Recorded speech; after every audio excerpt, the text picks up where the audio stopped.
Hola, buen día chicos. Espero que hayan tenido una buena semana. Como saben, hoy es nuestra última clase ante el certamen. Cuando digo última clase me refiero a última clase con contenidos que van a ser evaluados. El próximo miércoles, si todo sale bien, voy a dar una clase de casos de estudio nada más. Podamos ver dónde se aplica los conceptos, algunos conceptos que hemos aprendido acá en esta asignatura. Igualmente yo quiero dejarles algo en claro, de que esta asignatura es una asignatura introductoria. Habrán visto, si han seguido el libro guía, que falta mucha parte analítica por ver. Eso ya corresponde a un segundo curso de estructura de datos y algoritmos, pero la temática que hemos cubierto acá es una temática bien amplia, que trata sobre las principales herramientas que ustedes van a utilizar en lo que hace el desarrollo profesional en esta área. Entonces el miércoles les voy a mostrar algunos casos de estudio. Por supuesto van a estar sesgados por cuántos son los casos que yo en mi vida profesional he tenido que afrontar. No significan todos los casos de estudios que van a tener, o al menos los casos de estudios que ustedes van a tener que resolver, sino los que yo he tenido que resolver. Así que espero que les resulte motivador de alguna manera. Entonces no se olviden que el próximo viernes tenemos nuestro certamen y el recuperativo vendrá ya para la última semana del semestre. Comencemos. ¿Me escuchan, verdad? Sí. Gracias, José. Ya. ¿Qué pasa con la clase de hoy? En la clase pasada, también gracias a muchas preguntas que me hicieron los compañeros, surgió el tema de qué es lo que pasaría cuando tenemos grafos pesados. Y en particular, lo más interesante de trabajar con grafos, más allá del ordenamiento que nosotros podamos hacer, es poder también, o de la búsqueda, es también encontrar caminos que son más cortos, que son en general los que tienen más aplicación en el campo de la ingeniería. Entonces esta clase parcialmente va a estar abocada a ello. La clase de hoy la he seguido principalmente de lo que es el libro guía, que es la que tiene la explicación técnica más sólida si lo comparamos con las web que he venido utilizando hasta ahora. Vamos a ver antes lo que es el ordenamiento topológico dentro de un grafo. No se olviden que cada uno de los grafos, el nodo, contiene una llave o una key que hemos venido utilizando desde el momento de las listas enlazadas. Porque no sé si ahora se están dando cuenta, pero las listas enlazadas son también grafos. Entonces, el valor que tenemos dentro del nodo es nuestra llave. Pero sin embargo, cada uno de los nodos tiene un atributo o un conjunto de atributos, más allá de la llave que utilizamos para la organización del grafo. La llave es el valor que vamos a poner en el vértice, nada más. Debido a esto y debido a los atributos que puede tener un grafo, es que también estamos en presencia, más allá de lo que ya vimos en la clase pasada, con el Breadth First Search y el Depth First Search. Tenemos acá algo que se llama ordenamiento topológico, en donde vamos a utilizar algunos de los atributos, o uno o varios atributos del grafo, para generar un ordenamiento específico que nos convenga a la hora de hacer una búsqueda determinada. Por ejemplo, tenemos acá, bueno, perdonen, pero para hablar de un ordenamiento del tipo topológico, que es un ordenamiento basado en atributos u ordenamiento simbólico, nosotros tenemos que tener presente, y esto que nos va a servir mucho, lo que son los ciclos dentro de los grafos. Vamos a fijarnos en particular en estos dos ejemplos que están acá. Yo quiero que veamos cómo se organizan estos grafos para de pronto quienes ya han estudiado sistemas de control y han visto, por ejemplo, diagramas de bloques o han visto también diagramas de flujo. Esto es equivalente, ¿sí? De hecho, los grafos o los diagramas de flujo son equivalentes a los grafos. La diferencia fundamental entre el grafo de la izquierda y el grafo de la derecha es la presencia de un ciclo. Fíjense que para hablar de ciclo tenemos que estar en presencia de grafos que son direccionables. Cuando estamos en presencia de un ciclo dentro de un grafo. Fíjense que si partimos del nodo B, existe un camino que nosotros podemos recorrer que nos lleva de vuelta al nodo B. Eso que estamos viendo ahí es un ciclo dentro de nuestro grafo. En cambio, en el grafo de la izquierda, nosotros vemos que si partimos del nodo B, no hay ningún camino que nosotros podamos seguir que nos traiga de vuelta al nodo B. Entonces, donde sea que observemos este tipo de comportamientos, es que estamos en presencia de un ciclo. Ahora, el ciclo, nosotros ya vimos cuando hacíamos búsquedas que podemos eliminar, de hecho, o sea, nuestros sistemas de búsqueda pueden solventar el hecho de que haya ciclos en nuestros grafos. Pero el problema, en realidad, viene cuando nosotros queremos hacer la búsqueda, por ejemplo, de un camino más corto en grafos pesados. Ya lo vamos a ver por qué. Entonces, estamos en presencia en el grafo de la izquierda, es el que nosotros llamamos acíclico. No hay un ciclo en su configuración, y en el de la derecha, por supuesto, es un grafo cíclico. Tenemos el ciclo o bucle dentro de nuestra topología. Ahora, podemos utilizar DFS, el que ya vimos, para ejecutar un ordenamiento topológico, ojo con eso, es decir, podemos encontrar un orden basado en algún o varios atributos, uno o varios atributos, pero hay una condición acá. El ordenamiento topológico, sí, solamente va a existir cuando estemos trabajando con grafos, del tipo direccionables, de ahora en más van a ser direccionables, y acíclicos. Y esto es porque los ciclos, ojo, nos causan en general problemas a la hora de trabajar. Entonces ya vemos lo que es un grafo cíclico, ¿sí? Es uno que contiene un camino que vuelve a sí mismo. Hay un nodo que contiene un camino que vuelve a sí mismo. Claramente recordemos que en los grafos nosotros tenemos el atributo del predecesor que le habíamos llamado pi, y también tenemos un atributo del valor que le habíamos llamado d, que estaba guardado en cada uno de los grafos. Así también podemos tener otros varios atributos. Por ejemplo, el atributo de c, bueno, en este grafo en particular, su valor es c y el predecesor es b. Ambos atributos los guardamos dentro del grafo. Un ordenamiento topológico de un grafo que está compuesto por sus vértices y sus bordes, ¿sí? Es un ordenamiento lineal.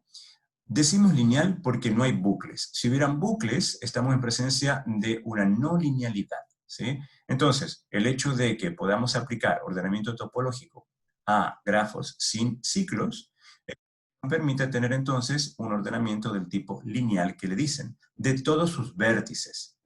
Con ordenamiento lineal, chicos, nos estamos refiriendo también a lo que nosotros ya vimos como justamente como ordenamiento lineal en las clases anteriores. Entonces, de todos sus vértices, de tal manera que si tenemos un borde V, entonces el nodo U aparece antes del nodo B. Aquí estamos hablando ya de una prioridad a la hora de la representación del grafo.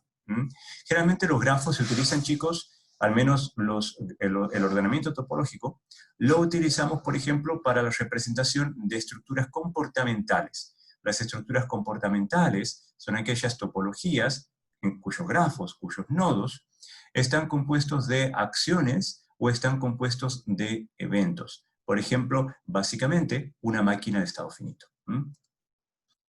Aquí tenemos un ejemplo, este ejemplo es sacado del libro. Antes que me olvide, el costo del ordenamiento topológico, por supuesto, estamos en presencia de un costo que es lineal, y por eso estamos hablando de un ordenamiento lineal. Este es el ejemplo típico, lo van a ver también en muchas otras, en las webs que os recomiendo, lo que es el ordenamiento topológico respecto a lo que es la vestimenta de una persona. Fíjense que vamos a utilizar aquí el DFS para describir este ordenamiento topológico. Partimos de aquel que tiene el timestamp inicial igual a 1, ¿sí? Entonces la persona, supongamos, cuando se levanta, lo primero que hace es ponerse la remera. Lo segundo es, bueno, la camisa, pero lo segundo se pone la corbata. Lo tercero se pone la campera. Ojo con esto, de que esto, chicos, representa un ordenamiento. No significa que esto va a tener sentido o no, sino que esto representa el ordenamiento, el orden en que se van ejecutando las diferentes acciones. Ya vamos a ver luego esto en particular, cómo queda en el ordenamiento topológico, ¿sí? Fíjense que tenemos el timestamp inicial, 1, el siguiente va a ser el 2, el siguiente va a ser el 3. Como no podemos seguir porque no hay adyacencias y estamos utilizando DFS, vamos a volver al nodo predecesor, entonces aquí el timestamp final va a ser 4, volvemos al nodo predecesor, tiene 5. Pero este nodo, que se llama shared, tiene también otro adyacente que es el belt. Por lo tanto, del timestamp 5 pasamos al 6. Este nodo, el belt, que es el cinturón, no tiene nodos adyacentes. Entonces terminamos con el timestamp 7 y volvemos a su predecesor y cerramos el paréntesis, timestamp 8. Fíjense que hasta acá vamos bien, no tenemos más conectividad con otros nodos, no hay más adyacencias. Entonces pasamos a otro, el algoritmo de DFS, recuerden, nos permite pasar a los diferentes subárboles del bosque. Entonces vamos al otro, que es el reloj. Empieza con 9, termina con 10, se abre y se cierra el paréntesis del timestamp. Vamos al siguiente, se pone la ropa interior, timestamp 11, se ponen los pantalones, timestamp 12, ahora adyacentes. Este ya ha sido evaluado, entonces no lo vamos a considerar. El siguiente, que son los zapatos, timestamp 13, y no tiene más adyacentes. Entonces cerramos el paréntesis y volvemos a su predecesor. Como no tiene más adyacentes, volvemos a su predecesor, y finalmente vamos al último subárbol, que son las medias, ¿sí? Timestamp 17 y termina con 18. Ahora, ¿de qué manera nosotros podemos utilizar el DFS? Fíjense que aquí tenemos básicamente un grafo de acciones. Después ustedes, si quieren, pueden colocarle a esto, le pueden colocar un número. Este podría ser el grafo 0, este podría ser el grafo 1, el grafo 2, y así. Esa es la codificación que ustedes podrían adoptar. ¿En qué es lo que consiste el ordenamiento topológico? El ordenamiento topológico, chicos, básicamente es una revisualización de lo que es el grafo, pero en orden de prioridad de las diferentes acciones, o en este caso de los diferentes nodos. Aquí tenemos un poco lo que es el pseudocódigo. Vamos a analizarlo ahora para ver qué es lo que nos da acá abajo, ¿sí? Primero vamos a hacer uso de esta estrategia de búsqueda, DFS, para computar todos los que son los timestamps de los diferentes nodos. Entonces, con el DFS, como ya vimos en la clase pasada, podemos obtener el timestamp de cada uno de los nodos de nuestro grafo.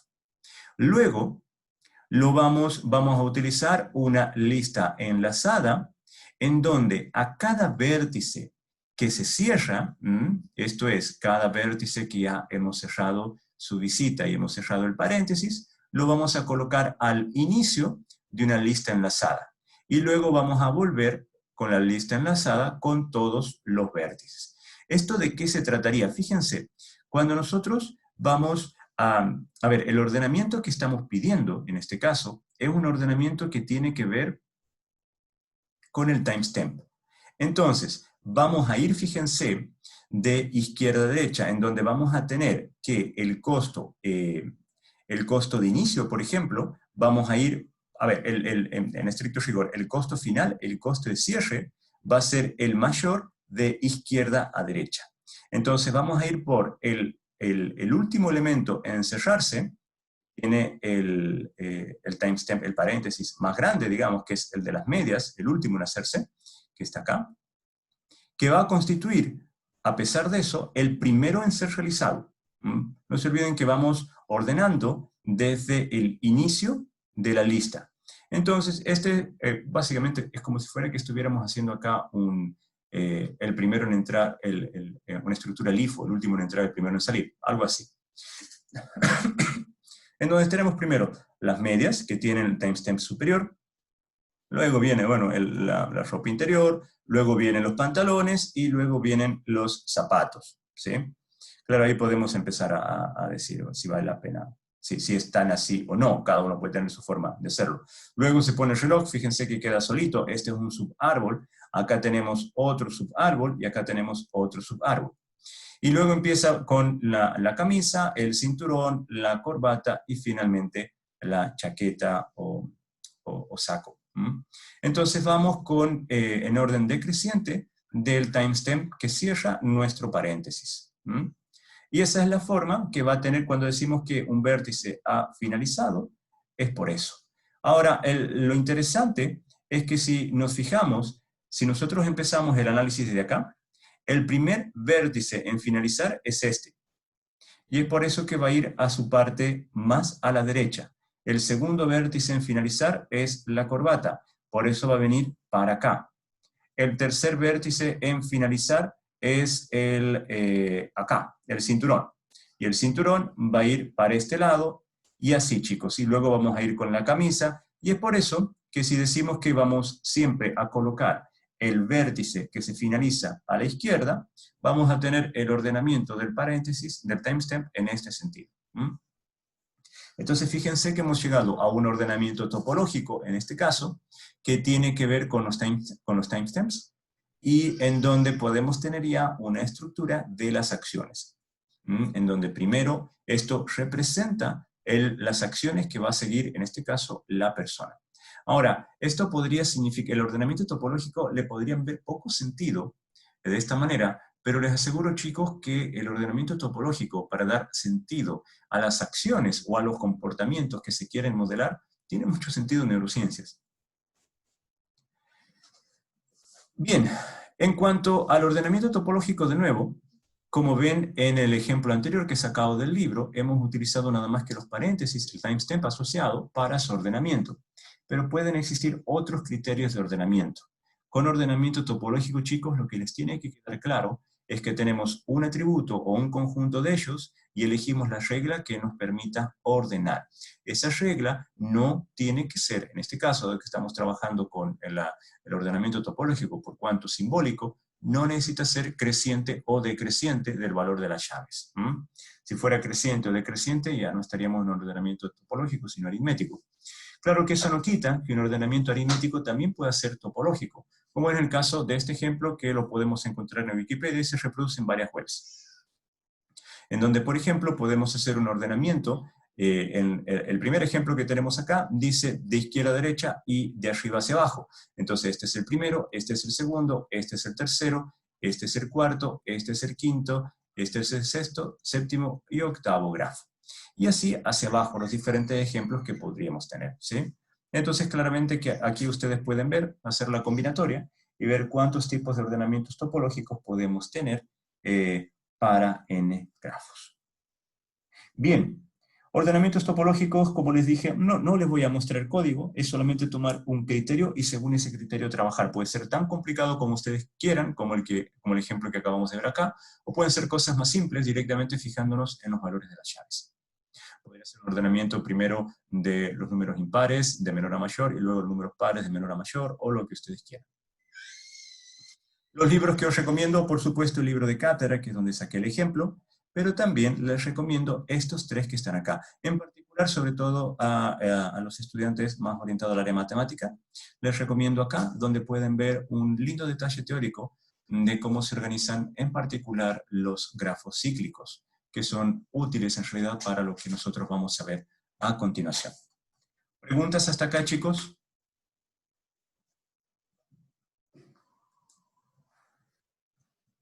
¿El Diga. ordenamiento requiere que sea DFS o se puede ocupar otro tipo de No, búsqueda? puedes ocupar lo que quieras. Diego, ¿verdad? Sí.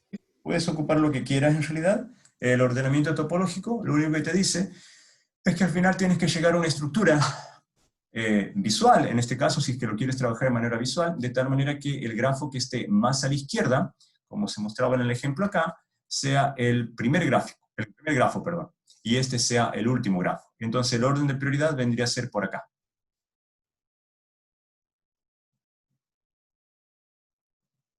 El ordenamiento topológico lo único que te da es una forma de ordenar linealmente tus grafos. Ojo con eso sí, Diego, tienes que tener cuidado que el ordenamiento al final sea lineal. En el ejemplo del libro utiliza el timestamp. Acá en el ejemplo de Wikipedia, por ejemplo, está trabajando directamente con una organización de los valores de las llaves, de las keys. Mientras sea un ordenamiento de costo lineal, en donde siempre el grafo que vos tengas a la derecha vendría a ser el último en que vos visitarías, y este el primero que vos visitarías, y toda la visita tiene que ser, el árbol tiene que ser en este sentido, entonces sí estás en presencia de un ordenamiento topológico.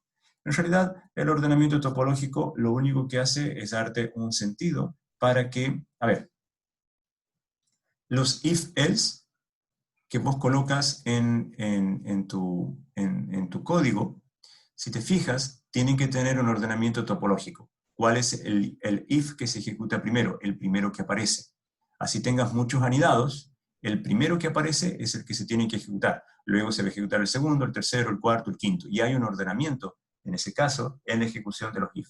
Luego también puedes tener un ordenamiento topológico en cuanto a las acciones que, por ejemplo, un vehículo autónomo puede ejecutar, ¿sí? Si tiene que parar en una esquina, si está cruzando un peatón, si ha detectado la luz roja del semáforo y cosas así. Por eso les dije, son estrategias comportamentales que definen cómo va a funcionar el sistema. Entonces, puede ser DFS la que utilices y puede ser cualquier otra en realidad, ¿sí? Puede ser DFS, BFS, que también tiene un costo lineal. Puedes utilizar la que quieras. El criterio del ordenamiento topológico sí lo tienes que poner vos. Profe, gracias. De nada. Bien, vamos a lo siguiente, que es para mí mucho más entretenido que el ordenamiento topológico. No porque no sea importante, yo lo utilizo mucho, pero este otro lo utilizo más y me parece más entretenido. Vamos a ver ahora el problema del camino más corto. Antes de hablar, no he querido preparar esta clase muy orientada a dónde se utiliza, por eso lo quería dejar para la próxima clase en realidad, pero yo estoy seguro que todos ustedes están familiarizados definitivamente con herramientas de posicionamiento global, sobre todo para solucionar problemas de ruteo, tal como es Google Maps o bien Waze. ¿Han manejado Waze ya? Asumo que sí, ¿no? O lo han visto. Para mí me resulta imposible andar en Santiago sin Waze. Y en varias partes acá de la quinta región y en Chile en general. Entonces, si han utilizado Waze, habrán visto que hace falta solamente darle una posición, o sea, no le damos la posición directamente con el GPS, en realidad no es GPS, sino antena de GNSS, el GPS es una marca, determina dónde está ubicado la antena, no necesariamente el vehículo, sino la antena. Si el celular está dentro del vehículo, entonces detecta dónde está el vehículo. A ver, me están escribiendo acá por el chat. Google Maps, sí. Bueno, de hecho, Google compró a Waze. Pero bueno. Entonces tenemos esta posibilidad, de una vez que se detecta dónde está el posicionamiento, más información cartográfica, información cartográfica y otra información extra, como es el tránsito, el registro. Bueno, en realidad supongamos que no hay un registro histórico del tránsito, solamente disponemos de la información cartográfica, como eran antiguamente los navegadores de GPS. Entonces ustedes tienen la posición inicial dada por su antena de GNSS y eligen cuál es la posición final, hacia dónde quieren llegar. Tiene que ser, por supuesto, una posición válida, registrada dentro de la cartografía del sistema. Entonces, a partir de ello, lo que hace es generar un camino. Y ahí el camino puede ser el camino más corto, el camino con menos energía, el camino más rápido, que no necesariamente son todos iguales. Pero nos genera un camino, y es un camino que va por las calles o rutas, no va por el medio de una manzana, no atraviesa una casa, etc. Al menos que, por supuesto, hayan construido una casa en medio de una ruta. Entonces, esa capacidad que tiene de planificar un camino es simplemente porque la información cartografiada luego es convertida a grafos, ¿sí? Entonces, la posición de GPS de nosotros básicamente va a pertenecer a algún borde entre dos esquinas. Cada esquina va a corresponder a un grafo. La información es direccionable por cuanto sabemos que las calles tienen un sentido. Hay muchas calles que tienen doble sentido. Entonces estamos en presencia acá de grafos que van a ser de alguna manera híbridos. En alguna parte los bordes van a tener dirección y en otra parte los bordes no van a tener dirección. De todas maneras, estamos en presencia de un grafo. Nuestra posición va a pertenecer a un borde dado entre dos esquinas, ¿sí? Entre las dos esquinas. A ver, nuestra posición, si estamos en un estacionamiento, va a estar en el borde más cercano, ¿sí?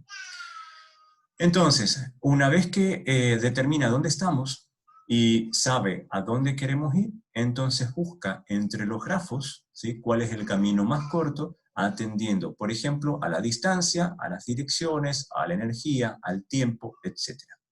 Para poder hacer eso, ya sea por Waze o bien por Google Maps o cualquier otra, hay muchas de hecho, ¿sí?, Maps.me o cualquier otra, para poder hacer eso, lo que hace es trabajar con grafos del tipo pesados. Y eso es lo que vamos a estudiar ahora, y en particular motivados también por el entusiasmo que me habían mostrado la clase pasada sobre este tipo de estructuras de datos. Bien, vamos a hablar entonces de grafos pesados. A ver, no hay mucho sentido hablar de grafos pesados o de búsqueda en grafos pesados si no es para encontrar el camino más corto. Porque BFS o DFS que vimos en la clase pasada directamente hacen una búsqueda. A lo que a nosotros nos interesa acá es encontrar el camino más corto.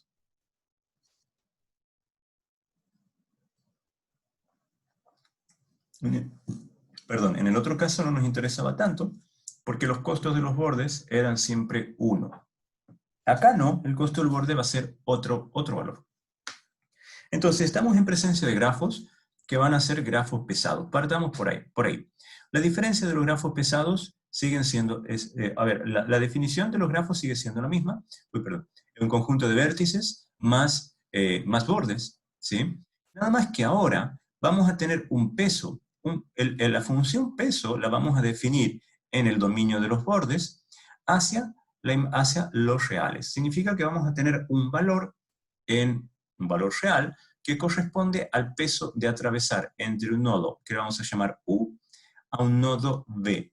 Entonces, cuando atravesemos del nodo U al nodo B, supongamos que hay una dirección, ahí vamos a tener un peso. Ese peso W está asociado pura y exclusivamente al borde que le vamos a llamar UV. Entonces, el borde UV tiene, y este pertenece a E, tiene entonces un peso W que pertenece a los reales. Ahora, un camino lo vamos a definir como un conjunto. Supongamos que aquí tenemos un grafo, voy a hacer un dibujito no muy bueno tal vez. Aquí tengo mi grafo, ¿sí? Un camino desde el nodo A, este es el nodo A, B, C y D. Entonces, el camino al nodo D desde el nodo A lo vamos a llamar P. En algunos casos lo van a encontrar como P de A a D, por ejemplo, del nodo inicio al nodo final, va a ser igual a esta colección de nodos que resulten de la búsqueda del camino más corto. A ver, supongamos que nos dé, por ejemplo, que el camino es A, B, C, D, en donde este es el nodo inicial y este es el nodo final. El nodo inicial, dependiendo de la bibliografía, lo van a ver como source, pero a mí me gusta siempre referirme como el nodo raíz, porque al final de cuentas acabamos siempre, o prácticamente siempre, trabajando con árboles. Digo prácticamente porque vamos a ver un caso donde no lo son. Entonces, ya sabemos que existe un camino. El camino es una colección de nodos entre el nodo inicial y el nodo final, y vamos a tener entonces un peso asociado que le vamos a llamar WDP, que va a ser igual a la sumatoria de los pesos de cada uno de los nodos particulares. Esto es la sumatoria de P sub I. Y esto es igual a P de A más P de B, donde P de A no es otra cosa, perdón, P de AB. Luego vamos a tener el P de BC más el P de CD. Esos son los nodos. Como ven, si tenemos 4 vértices, vamos a tener 3 bordes. Siempre va a suceder eso. Siempre vamos a tener un borde menos a la cantidad de vértices. Entonces ya tenemos acá cómo nosotros podemos hacer cómo nosotros podemos calcular el costo de un camino. Y un camino es una colección de nodos. Recordemos que va del nodo inicial al nodo final. Entonces, el camino más corto, que es lo que nos interesa ver en esta clase, lo vamos a definir como lambda de V, donde, el V es U, un nodo cualquiera inicial, y V, un nodo cualquiera final. Al camino lo vamos a definir como el mínimo costo que nosotros encontremos que nos permita atravesar nuestro grafo yendo desde el nodo inicial U al nodo inicial B. Y digo esto porque fíjense que para ir de A a D tenemos este camino o tenemos este otro camino. Nada más que yo les dije que el camino que nos quedábamos era este que está acá, atravesando todos los nodos, porque tal vez, solo tal vez, no hemos dado ningún ejemplo, el camino compuesto por A, C y D tenga un costo superior a este otro camino que hemos encontrado acá, que de hecho vamos a ver ahora algunos ejemplos. Entonces el camino más corto nos minimiza, cuando hablamos de camino más corto es porque nos minimiza el costo del camino desde un nodo inicial a un nodo final. Y entonces y va a ser infinito para cualquier otro caso. Ojo con esto, chicos. Ya vamos a ver por qué vale infinito. En realidad tenemos que tener cuidado. No significa justamente infinito. Significa acá, lo que nos interesa, es que el camino más corto significa que encontramos un camino de todos los posibles caminos, ¿sí? De todo el universo de caminos que encontramos, vamos a escoger el mínimo. Ahora, pueden haber dos o más caminos con el mismo costo, y ese costo es el mínimo. Bueno, ahí en ese caso vamos a tener que escoger uno. Todo lo que nos interesa acá es que encontramos el mínimo costo. Ese mínimo costo puede suceder en dos o más caminos. Por ejemplo, acá yo les dije que el camino de ir por encima era más barato al camino de ir por debajo. Pero aquí podría ser, por ejemplo, que el costo que le vamos a llamar a este W1, ¿sí? Y a este le vamos a llamar W2, podrían ser que los costos, chicos, sean iguales. ¿Mm? Entonces, todo lo que nos interesa es que el algoritmo ha encontrado el menor costo en atravesar del nodo A al nodo D. Ahora, pueden haber varios caminos asociados a ese mismo costo. Y es cuestión de nosotros elegir uno. Vamos a ver este ejemplo en particular acá. Antes de analizarlo, observemos que aquí estamos en presencia de un grafo que tiene 11 nodos, 8 por un lado y 3 por el otro. Vamos a partir del nodo source o el nodo raíz que está acá. Antes de analizar lo que sucede en esta parte del grafo, observemos que el nodo source no está de alguna manera conectado a este subárbol que yo tengo acá. De hecho, no es un subárbol, es un árbol. Aquí yo estoy en presencia de un bosque. Ya lo hemos visto bosque la clase pasada. Este es un bosque, tiene dos árboles. Pero fíjense que ese no alcanza, no puede llegar al subárbol que tenemos acá a la derecha. Significa que este subárbol no es alcanzable, y este es el término que ustedes van a encontrar en la bibliografía, no es alcanzable por Z. No, perdón, por S. Entonces, desde S no podemos llegar hasta este árbol. Analicemos un poquito este árbol. Fíjense que este árbol, el de la derecha, tiene costos que son positivos y costos que son negativos. Ya vimos en la definición que los costos pertenecían a R. Entonces podrían ser tanto positivos como negativos. Y también observemos que este grafo es direccionable. Entonces, hay algo acá que es bien interesante.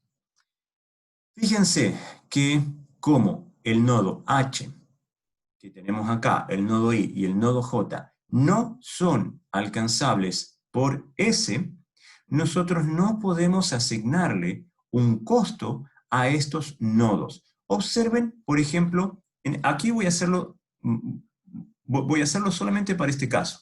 Tenemos el nodo S. El nodo S, que es nuestro nodo raíz, le voy a asignar el valor 0, porque el costo de un nodo respecto a sí mismo es 0, no tiene que atravesar nada. Y voy a ir a un nodo que le voy a llamar el nodo A. Todavía no he inicializado mi análisis, ¿sí? El nodo A, como no lo he analizado aún, no sé qué valor tiene, no sé qué costo tiene llegar, entonces lo voy a inicializar con un valor infinito, tal cual lo que me decía acá la definición. Le poníamos el valor infinito. Entonces, debido a que, supongamos, el borde tiene un costo 9, entonces el peso de S a A es igual a 9. ¿Y cómo lo voy a reemplazar? Para poderle colocar el peso correspondiente de alcanzabilidad de S a A, es que acá, yo en vez de poner el infinito, yo lo voy a reemplazar por el costo de alcanzabilidad, que es el 9. Entonces, si nos fijamos, H, I y J, H, J, I, pero H y J, no son alcanzables por S. como no son alcanzables por S, el costo de llegar desde el nodo S al nodo H es infinito. No hay forma de llegar. Lo mismo para J y lo mismo para I. Ahora, lo interesante es que el del nodo H al nodo I hay un costo de 2. Nada más que como yo no puedo venir desde el nodo fuente S, entonces no voy a transitar nunca por el nodo H, por el nodo I, ni por el nodo J. La otra cosa interesante de ver acá es que tenemos un ciclo, ¿sí? Hay un ciclo aquí presente. Nuestro análisis en este árbol de la derecha va a terminar acá, porque al no ser alcanzable, la verdad, lo que suceda con este árbol poco nos interesa. Es suficiente con que los nodos tengan valores infinitos, si ya sabemos que no vamos a poder llegar a ellos nunca. Vamos a ver qué pasa con los nodos que sí son alcanzables por S. Entonces vamos a ver primero el ejemplo inmediato, que es el nodo A. Inicialmente, ojo chicos, inicialmente, antes de este análisis, nosotros todo lo que necesitamos saber son los costos de cada uno de los bordes, ¿sí? Que el costo de alcanzabilidad del nodo S es 0, porque es así mismo, y los costos iniciales de alcanzabilidad de todos los otros nodos es infinito, porque todavía no sé cuál es el costo. Entonces vamos a empezar a analizar. Fíjense que el nodo A tiene una particularidad. Aquí tenemos un costo de alcanzabilidad de 3. A ver, la única forma de llegar del nodo al nodo a partir del nodo S, es por este camino. ¿Sí? Es la única forma de llegar al nodo A. No hay otro camino posible porque estamos en presencia de un grafo que es direccionable. Entonces, A va a tener el valor de 3. Listo. Esto está ok. Vamos a ver algo más. El nodo B. El nodo B también tiene una sola forma de ser alcanzado por el nodo S, y es pasando por el nodo A. Entonces, ¿esto qué significa? El camino que va de S a B es igual a S, A y B. Tengo que pasar sí o sí por el nodo B. Ahora, ¿cuál es mi costo del nodo B? El costo del nodo B es la suma de los costos de los bordes. 3 menos 4 me da menos 1. Ese es el costo asociado al nodo B. Bien, entonces, desde el nodo S hay un solo camino para llegar al nodo A y hay un solo camino para llegar al nodo B. También podemos ver que del nodo A al nodo B hay un solo camino y del nodo B al nodo G hay un solo camino, ¿sí? Pero a nosotros nos interesa analizar las alcanzabilidades del nodo S, no del nodo A ni del nodo B. Bien, vamos a ver el otro caso, que es el que nosotros tenemos acá abajo, ¿sí? Este caso de acá abajo, antes de empezar a hablar, analicemos lo que tenemos aquí. Aquí tenemos, chicos, un ciclo infinito. Perdón, aquí tenemos un ciclo. Ahora, el problema de este ciclo, en particular, es que la ganancia de este ciclo, cuando me refiero a la ganancia, es la suma de los pesos, es igual a menos 3. Entonces, cada vez que yo ejecute ese ciclo, voy a estar sumando menos 3. Si lo ejecuto una vez, es menos 3. Si lo ejecuto 2 veces, es menos 6. Si lo ejecuto 3 veces, es menos 9. Y así sucesivamente. Eso nos genera un problema. Porque no se olviden que nosotros buscamos el camino que tenga el mínimo costo. El mínimo costo. Y si a este camino me está generando un bucle de ganancia negativa, un bucle negativo, significa que toda vez que yo lo ejecute, voy a estar bajando el costo del camino. Entonces puedo tener un costo que es menos infinito, y por definición es el camino más corto, ¿sí? Pero es un bucle infinito. Entonces yo nunca alcanzo el nodo. Veamos un ejemplo. Fíjense, a ver, llegar del nodo S al nodo 2 ¿ya? Hay un camino, que es este que está acá. Pero llegar del nodo S al nodo F,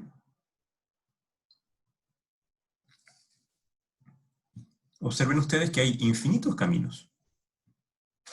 No hay uno, hay infinitos. Y no estoy hablando acá de la direccionabilidad o no de nuestro grafo. Fíjense que llegar, yo quiero ver el camino del nodo S al nodo F que tengo acá. Yo voy a tener, lo más evidente que a uno se le puede ocurrir es lo siguiente. S, E y F. Ya, pero esa es una solución. Esa solución me da que el nodo F tiene costo 5. A ver, el W de este es igual a 5. Vamos a ver, de nuevo, otra opción, le voy a llamar este 1. Otra opción sería hacer S, E, F, ya llegué, ojo con eso, pero vuelvo a E y luego vuelvo a F. El costo de esto es 2 más 3, 5, menos 6, menos 1, más 3, 4, menos 6, menos 2, más 3, 1. El costo es igual a 1. Luego puedo tener, y aquí puedo hacerlo a eterno, ¿sí? S, E, F, E, F, E, F, y sigue. Y el costo, chicos, va a seguir decreciendo. Por cada iteración que yo haga del bucle, mi costo va a seguir decreciendo. Observen que acá, en ningún momento, yo he hablado de alguna estrategia de recorrido. Yo no estoy diciendo que estoy aplicando BFS, yo no estoy diciendo que estoy aplicando DFS, no. Directamente estoy analizando los costos de los caminos. Porque claramente ustedes me dirían, pero si hemos visitado un nodo, no hay que volverlo a ver. Totalmente de acuerdo, pero eso son criterios de estos algoritmos. Todavía no hemos hablado de cuáles van a ser los criterios de recorrido de este tipo de topologías. Entonces quedó claro, chicos, que cuando tenemos bucles o ciclos negativos, la condición de camino mínimo no se va a cumplir. Diferente es cuando tenemos ciclos positivos. Ciclos positivos los tenemos acá arriba. Fíjense que la ganancia del ciclo, en el anterior era menos 3, la ganancia total de este ciclo es 3, es positiva. 6 menos 3 nos da 3. Entonces, por ejemplo, para llegar del S al D, ahora estamos en presencia del camino que va de S a D. Vamos a ver una opción, y esto es S, C y D. 5 más 6, 11. Entonces el costo acá es igual a 11. Vamos a ver otra opción. Y esto es S, C, D, C y D. Hago la ejecución de una vez del ciclo. Entonces yo voy a tener 5 más 6, 11, menos 3, 8. A ver, 5 más 6, 11, menos 3, 8, más 6, 14. Entonces voy a tener aquí un costo de 14. Y si quiero ir a otra iteración más, ya.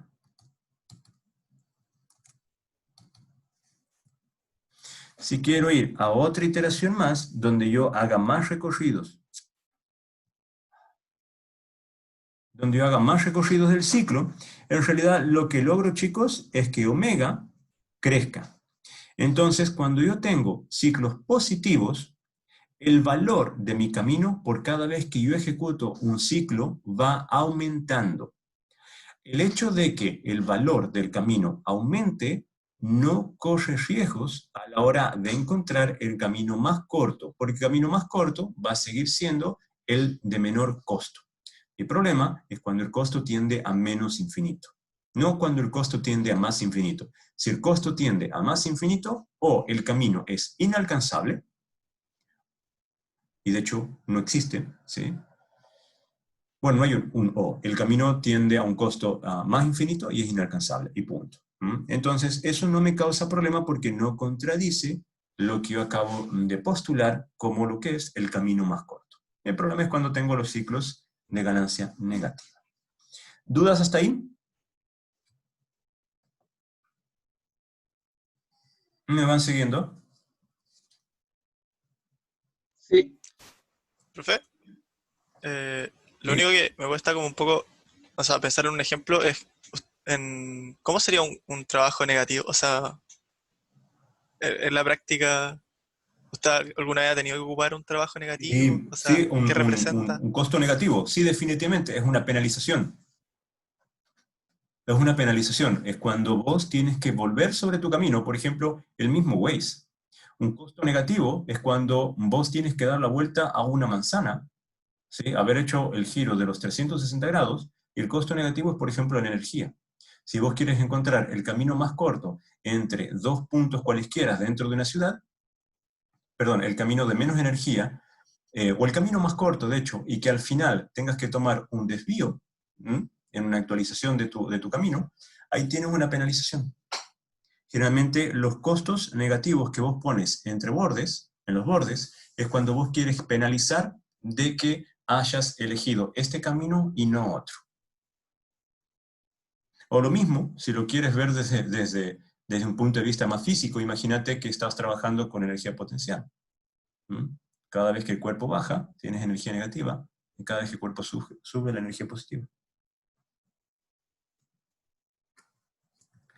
Entonces, sí, yo he tenido y muchas veces que colocar costos negativos. En particular, en mi caso, ojo, en mi caso, que es robótica, los costos negativos, a ver, y esto es más de lo que yo quiero hablar el viernes, perdón, miércoles. Nosotros tenemos el espacio de trabajo de los robots. El espacio de trabajo nosotros podemos dividir en lo que se llaman celdas. Cada una de estas celdas, el centro de cada una de estas celdas es un grafo, es un nodo. Pero lo que hacemos es encontrar la conectividad, la adyacencia entre los diferentes nodos. Lo importante es que, por ejemplo, si tenemos el robot por este lado, esto es lo mismo que hace Waze y lo mismo que hace Google Maps, por cierto, y queremos llegar hasta esta otra celda, se va a generar un camino, ya lo vamos a ver cómo se hace. El camino es el camino de mínimo costo. Lo que sucede, chicos, es que muchas veces acá nosotros tenemos obstáculos. Esos obstáculos, si son obstáculos inmóviles, ¿sí? Les damos un costo de menos infinito. Pero si son obstáculos que tienen una probabilidad de ocupación, el costo puede ir desde menos infinito hasta más infinito. O sea, perdón, aquí le damos, me equivoqué, más infinito. Eh, si, eh, si el obstáculo tiene asociado una cierta probabilidad, es muchas veces es que acá nosotros comenzamos a hablar de penalizaciones en los costos, ¿sí? Le hacemos un costo negativo para poder atravesar por las zonas donde tenemos menos información. Cuando hacemos una navegación, por ejemplo, basada en riesgos. Y esto es, tenemos un ambiente, el ambiente es desconocido, lo tenemos modelado en probabilidad, por supuesto, y aquí es donde tenemos la mayor incertidumbre. Entonces, al tener un costo negativo, hace que el vehículo intente tomar los caminos que los llevan a las zonas que entrópicamente vamos determinando, que son las zonas donde tenemos que navegar.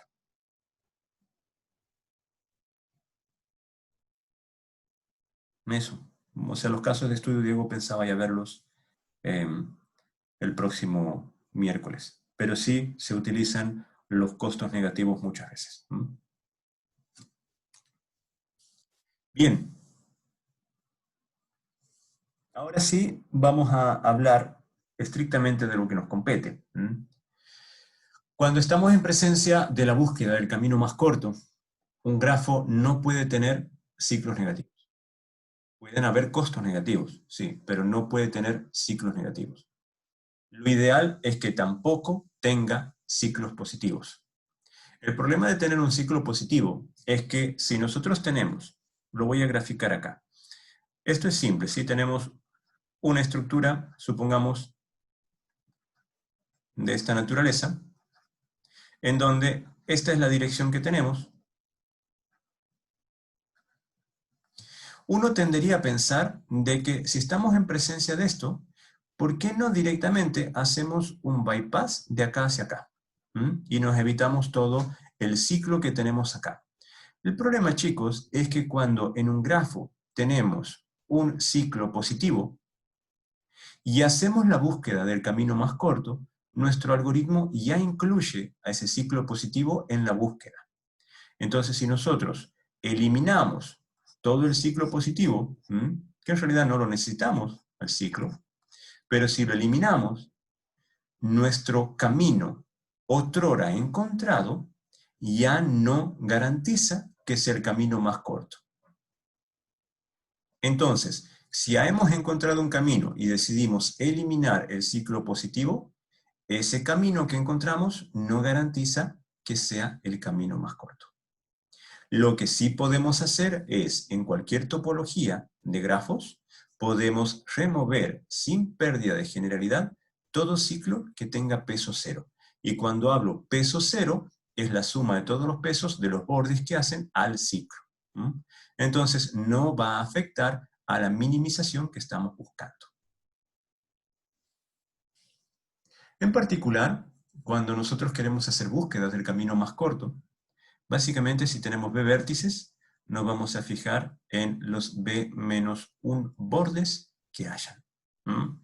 Y eso ya lo vimos acá como un ejemplito bien, o sea, lo vimos acá, donde nosotros tenemos, aquí tenemos los K+1 vértices que hacen a nuestro camino, pero sin embargo nos vamos a fijar en los costos de solamente los K bordes. Tenemos siempre un vértice más que la cantidad de bordes que nos interesan evaluar. Y hay otro tema, ¿sí? Que yo ya les dije. Nosotros definitivamente encontramos el costo más bajo. Ahora, ese costo más bajo puede no estar asociado a un solo camino.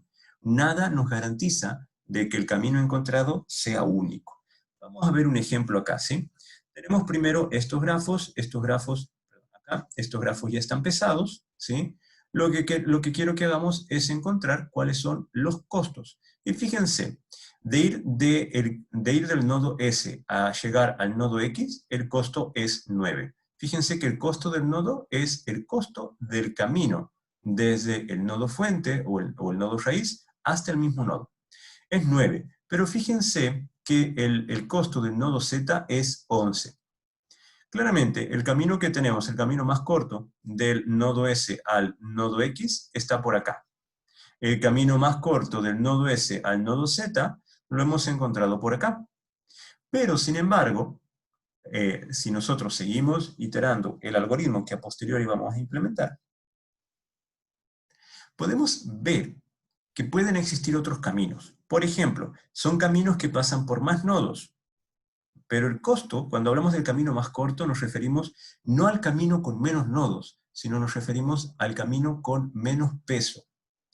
Entonces, acá tenemos que el costo de ir de S a T es 3, más el costo de T a Y, que es 2, suma 5, más el costo de ir de Y a Z, de Y a X, le sumamos 4, 5 más 4, 9, y el costo de ir de X a Z es 2, 9 más 2, 11, que es el mismo que teníamos acá. Estos costos son iguales. A lo que quiero llegar, chicos, es que aquí tenemos un camino, el camino de S a Z, que está compuesto por los nodos S, Y y Z, y tiene un costo de 11.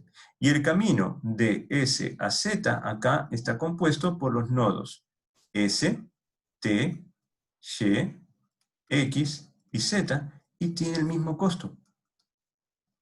En costo son iguales. A lo que voy es, cuando buscamos el camino más corto, y esta es donde empezamos a tener estas diferencias semánticas, ¿no? con lo que es las ciencias de la computación.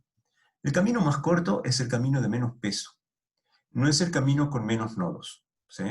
Porque aquí, en lo que hace a nuestras implementaciones, no nos interesa qué tanto tienen que andar por los diferentes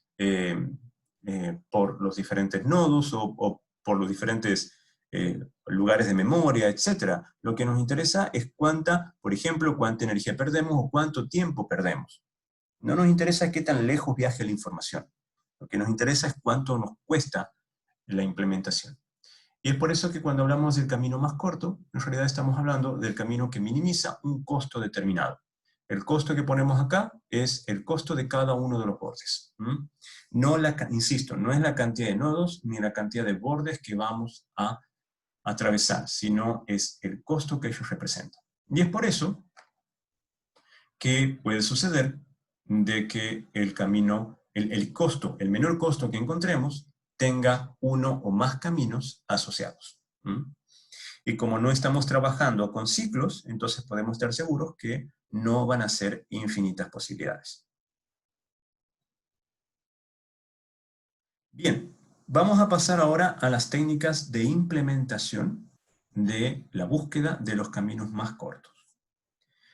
Para eso yo voy a hacer uso aquí voy a seguir el libro porque me gusta en realidad y porque enlaza lo que hace el libro con lo que hemos visto en la asignatura. Ustedes tranquilamente pueden estudiar esta temática separada de lo que vimos en la asignatura, en la bibliografía que os recomiendo. Pero debido a que vimos BFS, DFS y tantos otros algoritmos, entonces, ¿por qué no utilizar esos algoritmos que ya vimos para implementar la búsqueda del camino más corto? Y que no quede una explicación más heurística de lo que es.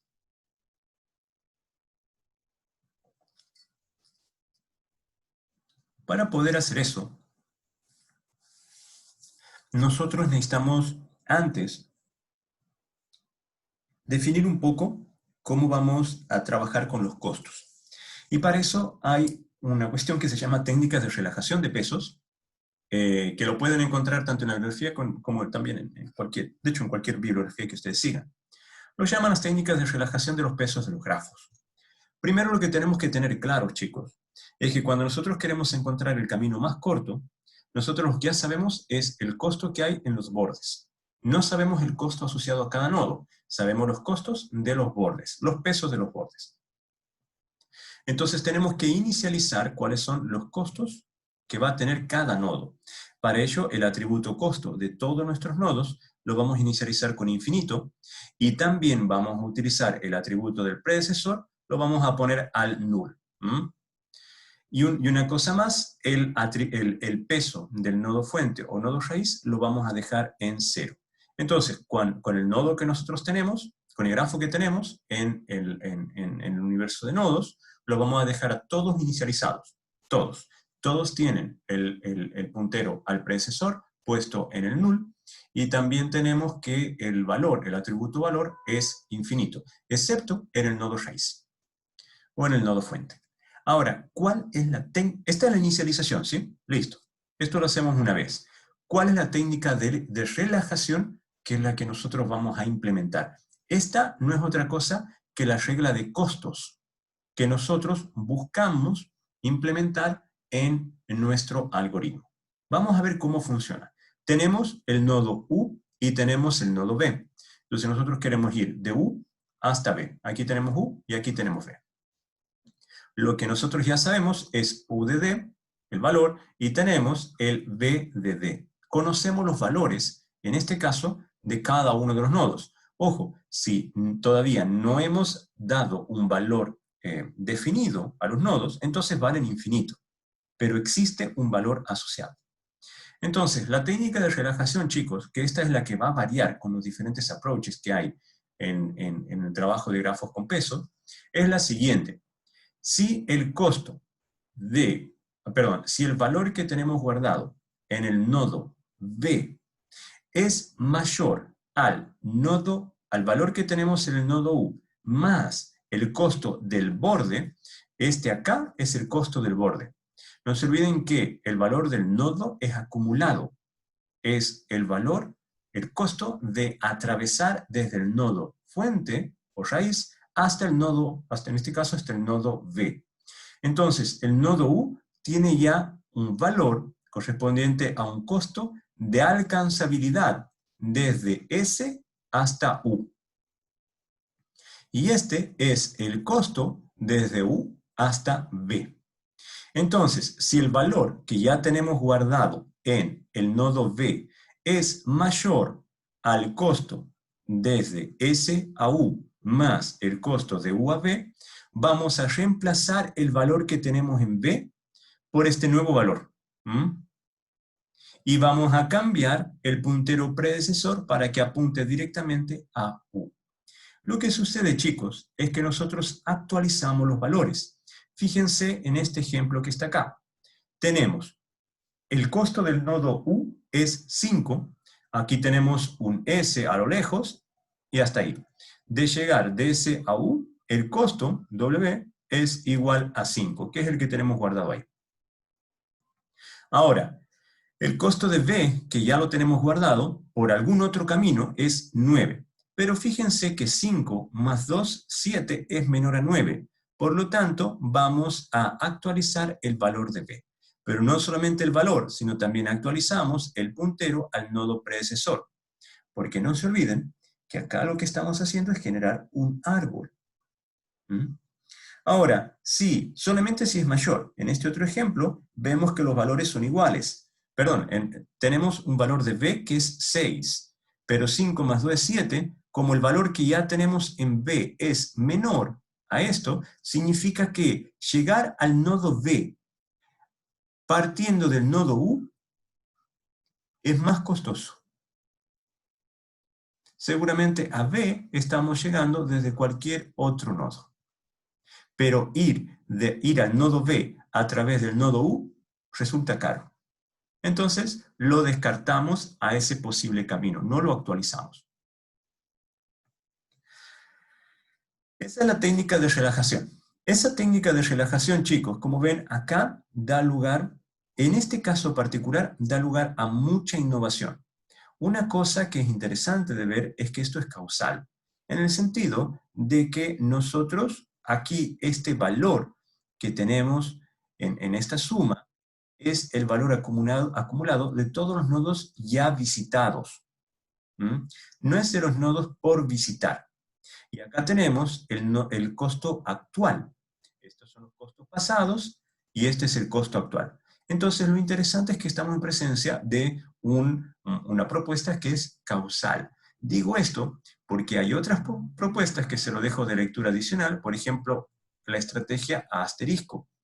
La estrategia a asterisco o Dijkstra extendido también, que vamos a ver el Dijkstra enseguida, utilizan las técnicas de relajación, pero con costos no causales. Eso se los dejo a ustedes para que lean como lectura extra de lo que es la asignatura. Vamos a ver ahora dos approaches que nos van a servir mucho para resolver la búsqueda de menor costo en grafos pesados. El primero es el algoritmo de Bellman, Bellman-Ford. Bellman en particular tiene un teorema que es muy útil, un teorema de optimización, que no hace el curso en realidad. Bueno, en realidad sí, yo ya se los mencioné cuando veíamos Divide y Conquistarás, y es que si hacemos cada una de las subpartes de un sistema, si optimizamos cada una de las subpartes de un sistema, entonces el sistema puede tender a la optimalidad. En fin. El teorema de Bellman es bien interesante, sobre todo a la hora de aplicar algoritmos. Vamos a ver, primero tenemos la inicialización, que la tenemos acá, ya la vimos, y tenemos la estrategia de relajación, que la acabamos de ver. Vamos a ver en qué consiste el algoritmo de Bellman-Ford, que nos va a permitir encontrar el camino más corto. Una cosa interesante es que puede tener valores negativos, ¿sí? Nosotros dijimos que no hay ciclos, ni positivos ni negativos, no los hay. Pero sí pueden tener los bordes valores negativos. Lo que hace el algoritmo de Bellman-Ford aplica algo que luego se llama, que es un concepto tautológico en realidad, que se llama la completitud del algoritmo. No es este curso, pero igual les comento. Un algoritmo se dice completo, en este caso un algoritmo de búsqueda se dice completo, si existe solución, entonces la encuentra, y si no existe, no la encuentra. Es bien tautológico, ¿sí? Es casi trivial la cuestión, pero es todo un tema que se llama la completitud de los algoritmos. La completitud de la búsqueda. Y Bellman es uno de esos, un algoritmo completo. Entonces, lo primero es que devuelve una variable booleana, indicando si hay un ciclo negativo alcanzable. Esto es importante, ¿sí? Lo primero que hace es detectar si tenemos un ciclo negativo y si es alcanzable. Como acá, en este otro ejemplo, no se olviden, este es un ciclo negativo, este ciclo negativo, pero es inalcanzable. Entonces no nos afecta. No afecta la ejecución de mi algoritmo. En el caso de Bellman, si el ciclo negativo es alcanzable, devuelve una variable booleana indicando que existe, o sea, es verdadero. Caso contrario, devuelve falso. Si esa variable booleana es verdadera, entonces no existe solución, se descarta. No se busca la solución. Si la variable booleana es falsa, es decir, no existe un ciclo negativo, entonces devuelve el camino más corto. Y los pesos asociados, por supuesto. El algoritmo tiene un costo de E por B, que lo vamos a ver enseguida. El algoritmo lo tenemos acá. Antes de analizarlo, fíjense que el costo yo les digo E por B. Y es simplemente porque tenemos un for asociado a B y un for asociado a E. Entonces, de ahí sacamos ya que el costo es E por B. Bien, primero lo que hacemos en el algoritmo de Bellman es inicializar. Listo, tenemos todos los nodos inicializados. Ahora vamos a hacer la búsqueda en el universo de nodos -1. Y digo -1 porque ya está el nodo S que estoy tomando como nodo raíz. Entonces voy a analizar en el resto de los nodos. Para cada uno de los bordes, para cada uno de los bordes que encuentre, yo voy a aplicar la técnica de relajación. ¿Sí? Eso es lo que hago. Por cada uno de los bordes, yo aplico la técnica de relajación. Y ojo, si tengo, por ejemplo, 5 grafos, 5 nodos, uno es el nodo raíz, me quedo con 4. 4 nodos van a tener, a lo máximo, 4 bordes. Entonces voy a aplicar por cada nodo, al menos 4 veces, la técnica de relajación en los bordes. Y ahora, luego voy a analizar para cada uno de los bordes, ¿sí? Si el costo, en este caso, el costo de los nodos es mayor a lo que nosotros, y esta es la parte que encuentra. Esta parte setea los costos y esta parte es la que encuentra el camino más corto. Encuentra entonces cuál es el camino que cumple con el criterio de relajación que nosotros hemos impuesto. Entonces evalúa cada uno de los nodos, ¿sí? Perdón, este lo que hace es buscarme los ciclos infinitos, ¿sí? Si luego de haber aplicado toda la técnica de relajación, buscamos esto. Si se cumple esto, significa que hemos encontrado un ciclo infinito, un ciclo negativo. Y es porque el costo asociado al nodo B va a ser mayor al costo asociado a su predecesor, que está acá, más el costo de su borde. Esto es lo que nos determina el ciclo negativo. Pero esto lo podemos aplicar solamente después de haber aplicado n veces, n por m, veces, donde n es el número de vértices, m el número de bordes, la técnica de relajación.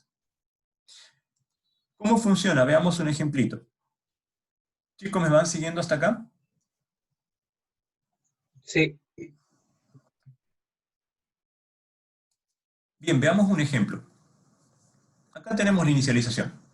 Tenemos los costos de todos los bordes, tenemos los costos iniciales de los nodos que son infinitos, excepto el costo del nodo fuente o nodo raíz, que es 0.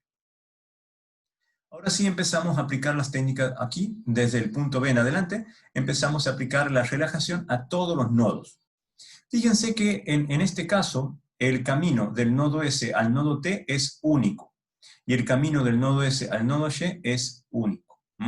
Entonces, por eso lo vamos a dejar ya como seteados. Fíjense que no tenemos más opciones.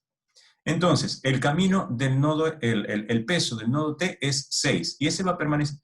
Bueno, luego vamos a ver que puede variar, de hecho, pero el camino del nodo S al nodo T, por acá, este camino es único. Y del nodo S al nodo Y, sin pasar por otro nodo, ese camino sigue siendo único, de hecho. Entonces, ¿qué es lo que pasa acá?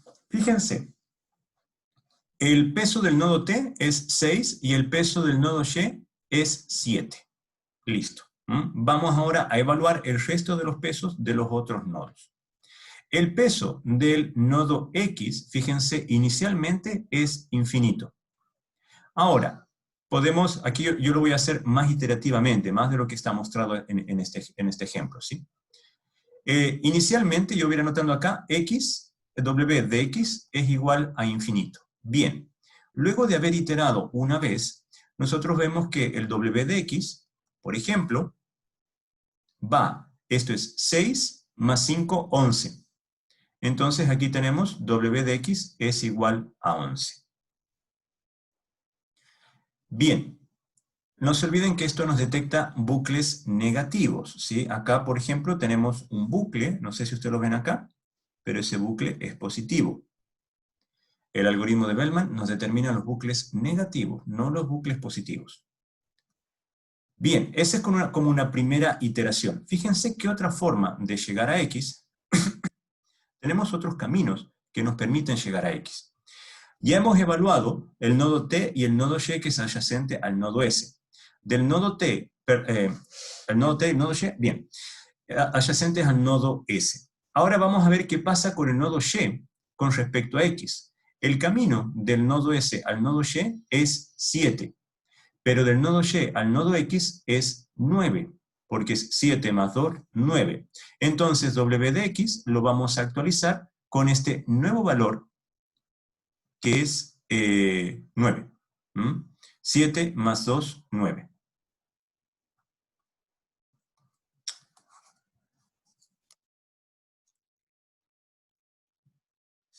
A ver, aquí ponemos X y esto vale 9. ¿Me van siguiendo, chicos? Entonces vamos actualizando los diferentes valores. Perdonen, no es 2, es este. Este es el valor que corresponde a este camino. Entonces, tenemos 7 menos 3, 4. Claramente, X pasó de valer infinito a valer 11, ahora vale 4. Si encontramos un nuevo camino que dé un costo menor a 4, entonces lo vamos a actualizar. Bien, vamos a ver qué pasa ahora con el nodo Z. El nodo Z, si nosotros, y lo voy a escribir acá, W de Z, inicialmente vale infinito. W de Z, si nosotros venimos desde T, es 6 menos 4, 2.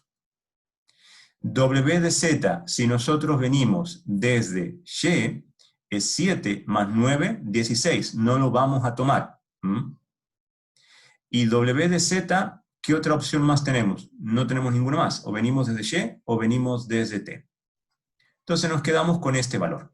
Bien. Ahora, ¿qué pasa?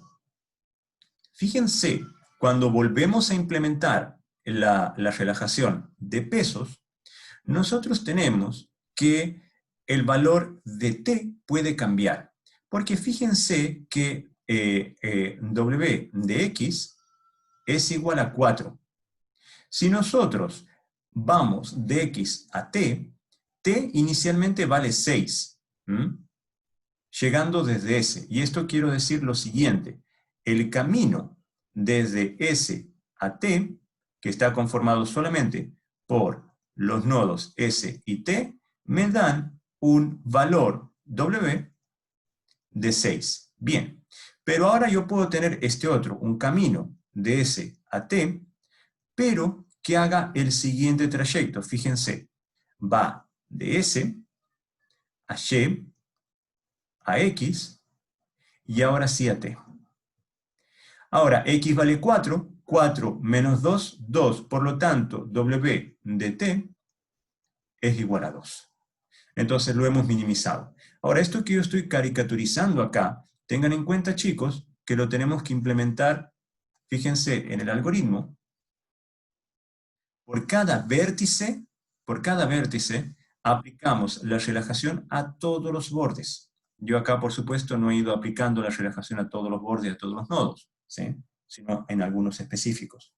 Al final lo que nos queda, chicos, son los caminos más cortos desde el nodo fuente a cada uno de los nodos de nuestro grafo. Pero el camino más corto respecto a costos. Por ejemplo, ir de S a T directamente ya no es el camino más corto. El camino más corto es ir por acá, luego subir y luego ir hacia este sentido. Entonces, todos los bordes que nos quedan acá sombreados son los bordes que al final sobreviven al algoritmo de búsqueda. Entonces tenemos 5 nodos acá y vamos a tener 1, 2, 3 y 4 bordes que sobreviven. Y no se olviden lo que dijimos. Si tenemos V vértices, entonces vamos a tener E igual a lo máximo B menos 1.